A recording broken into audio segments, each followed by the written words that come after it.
बैतुल्लाह के करीब जब जमजम के कुएं का ज़हूर हुआ तो बनु जुरहुम का कबीला मक्का मुकर्रमा में आबाद हो गया। इब्तिदा में वो हरम की खिदमत करते रहे, लेकिन वक्त गुजरने के साथ उनमें बेएतदालियां पैदा हो गईं।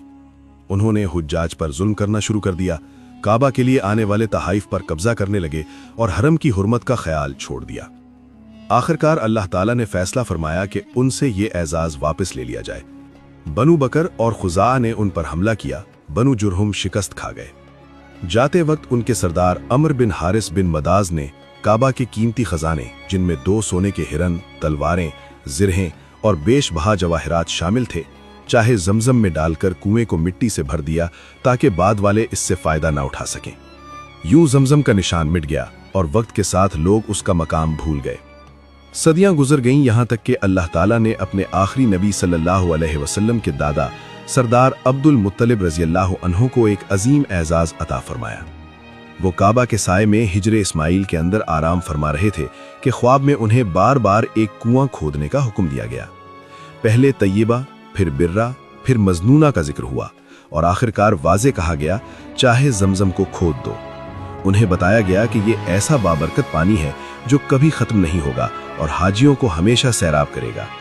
जगह की निशानी भी दी गई, कुर्बानी की आलाइश के करीब चींटियों के बिल के पास। सुबह होते ही अब्दुल मुत्तलिब रज़ियल्लाहु अन्हु ने अपने बेटे हारिस के साथ खुदाई शुरू की। कुरैश ने पहले मुखालिफत की, मगर जब कुएं के आसार जाहिर हुए तो वो भी शरीक होने का मुतालबा करने लगे। इख्तलाफ बढ़ा तो फैसला हुआ कि किसी हकम से फैसला करवाया जाए। इस मकसद के लिए एक नजूमी औरत के पास जाने का इरादा किया गया। सफर के दौरान काफिला शदीद प्यास में मुब्तला हो गया। पानी खत्म हो चुका था और मौत करीब महसूस होने लगी। अब्दुल मुत्तलिब रज़ियल्लाहु अन्हु ने हिम्मत ना हारी और फरमाया कि हमें अल्लाह से उम्मीद रखनी चाहिए। जब वो अपनी सवारी पर सवार हुए तो अल्लाह की कुदरत से ऊंटनी के कदमों के नीचे से पानी का चश्मा फूट पड़ा। सबने अल्लाह अकबर का नारा लगाया, पानी पिया और अपनी मशकीज़ें भरे।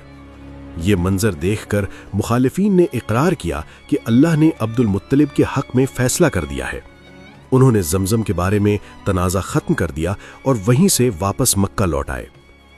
खुदाई मुकम्मल होने पर जब जमजम का पानी जाहिर हुआ तो उसकी तह से वही कदीम खजाने भी बरामद हुए जो बनु जुरहम ने छुपाए थे। 2 सोने के हिरन, तलवारें और जरही निकली।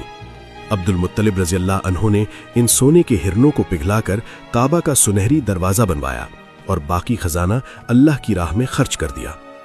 यूं अल्लाह ताला ने जमजम को दोबारा जाहिर फरमाया और ये एजाज अब्दुल मुत्तलिब रज़ियल्लाहु अन्हु के हिस्से में आया। ये वाक़या हमें सिखाता है